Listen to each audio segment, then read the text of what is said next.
తర్వాత ఈ 6 గ్యారెంటీల అమల్లో మనం ఏ స్థాయిలో అయితే ఈ 6 గ్యారెంటీలని అమలు పరుస్తామని అనుకున్నామో ఆ స్థాయిలో అమలు జరగడం లేదు. ఇది ఎవరైనా మీ పార్టీ హైకమాండ్కు ఒక ఇన్ఫర్మేషన్ ఉందా? తెలంగాణ రాష్ట్రంలో కాంగ్రెస్ పార్టీకి ప్రజలు అవకాశం ఇచ్చారు, 100 రోజులు గడుస్తూ ఉన్నది, మా ముఖ్యమంత్రి పదే 100 రోజులలోపు 6 గ్యారెంటీ అమలు చేస్తారనే మాట ప్రజల ముందు ఉంచినప్పుడు కేసీఆర్ మీద కోపం మా పార్టీకి కలిసి వచ్చింది. మీ పార్టీ కూడా ఒక ఫోకస్ చేస్తూ ఉందా? తెలంగాణలో ఏం జరుగుతూ ఉంది, మా ముఖ్యమంత్రి ప్రజలకు మేలు చేసే విధంగానే పరిపాలన కొనసాగిస్తూ ఉందా? ఒక కన్నీటి వేసి ఉందా, లేకపోతే రేవంత్ రెడ్డికి పార్టీని వదిలిపెట్టేసారా సార్? అంటే ఒకటి మాత్రం ఉందబ్బా, అంటే ఎంతైతే ఫోకస్డ్గా ఈ మేనిఫెస్టోను తయారు చేసినామో, ఈ మేనిఫెస్టోకు సంబంధించిన అంశాలు పార్టీ హైకమాండ్కి అవగతమైనయో, ఎంతైతే ఫోర్స్ఫుల్గా వాళ్ళు చెప్పినారో, ఏమని ఈ మేనిఫెస్టో అనేది ఒక బైబిల్ లాంటిది, ఈ మేనిఫెస్టోలో ఉన్న అంశాలను ఏ దశల వారీగా మేము అమలు చేస్తామని చెప్పినామో ఆ దశల వారీగా అమలు జరుగుతాయి అని ఖరాఖండితంగా చెప్పినారు.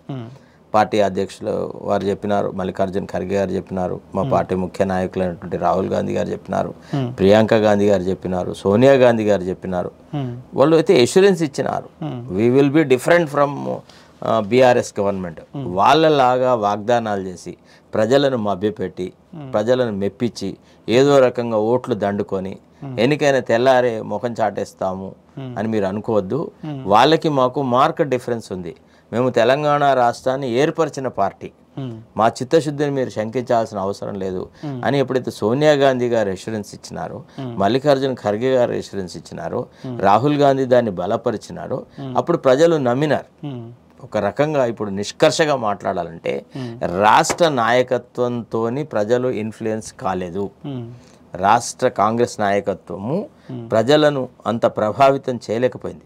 ఎందుకు అంటే ఎప్పుడైతే సోనియా గాంధీ గారు ఎంటర్ అయ్యి, నేను కదా మీకు ఎష్యూరెన్స్ ఇచ్చింది, మా పార్టీకి ఆంధ్రాలో నష్టం జరుగుతుంది తెలిసి కూడా అన్నిటిని సాక్రిఫైస్ చేసి నేను మీకు ఇచ్చినాను, నన్ను నమ్మండి అని అంది. తర్వాత మేము కూడా చేస్తున్న క్యాంపెయిన్ ఏంటంటే, తల్లి సోనియా గాంధీ గారు ఏదైతే ప్రామిస్ చేశారో ఆమె ఖరాఖండితంగా ఈ కార్యక్రమాలను అమలు చేస్తుంది. ఆమె చెప్పిన సుపరిపాలనలో భాగాలైనటువంటి 6 గ్యారంటీలు ఖచ్చితంగా అమలు జరుగుతాయనేటువంటి అభిమానంతో ప్రజలు ఓటేసిన మాట వాస్తవం.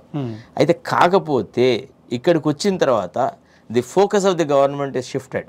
అంటే అధికారంలోకి వచ్చిన మరుక్షణమే, అంటే ఫస్ట్ ఆర్భాటంగా స్టార్ట్ అయినటువంటి ఆ ప్రమాణ స్వీకారము, ఒక పక్క ముఖ్యమంత్రి గారు ప్రమాణ స్వీకారం చేయడము, ఆడపోయి గడీలు బద్దలు కొట్టడము, దాని తర్వాత దాన్ని ఏదో జ్యోతిరావు పూలే ప్రజాభవన్ అని పేరు పెట్టడము, ఆ తర్వాత రేపటి నుంచే ప్రజాపాలన వచ్చేస్తుంది, ఇక రాముడు మొత్తం ఊర్లలో నడుచుకుంటూ పోతాడు, రామరాజ్యం వస్తుంది అనేటువంటి భ్రమలు కల్పించినాం.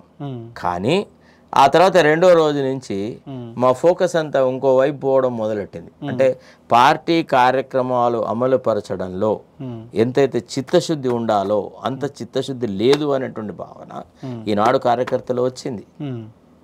పార్టీని నిలదీస్తూ ఉన్నారు. ఇప్పుడు అఫ్కోర్స్ హైదరాబాద్లో ఉన్న పెద్దలకి ఈ విషయం అర్థమవుతుందో లేదో నాకు తెలియదు, కానీ రేపటి రోజున అంటే పెద్ద పెద్ద బహిరంగ సభలు పెట్టి ఆడ అంటే అంత సెక్యూరిటీ పెట్టేసేసి ప్రజలతో ఇంటరాక్షన్ లేకుండా ఆల్ ఇండియా రేడియో ప్రసారాల లాగా ఒకళ్ళ తర్వాత ఒకళ్ళు మైకుల ముందర వచ్చి మాట్లాడతారు, తర్వాత జేఏలు కొట్టిస్తారు, వెళ్ళిపోతారు. అంటే అట్లాంటి పరిస్థితులలో ఫీడ్బ్యాక్ ఉండదు. కానీ ముఖ్యమైన నాయకులు రేపు ప్రజల మధ్యలోకి వెళ్తే శాసనసభ నియోజకవర్గాల వారీగా, లేకపోతే గ్రామాల వారీగా, మండలాల వారీగా కార్యకర్తలలో కలిసి ప్రజల్లోకి పోతే మొత్తం ప్రజలు చక్కగా నిలదీస్తారు. అసలు నిష్కర్షగా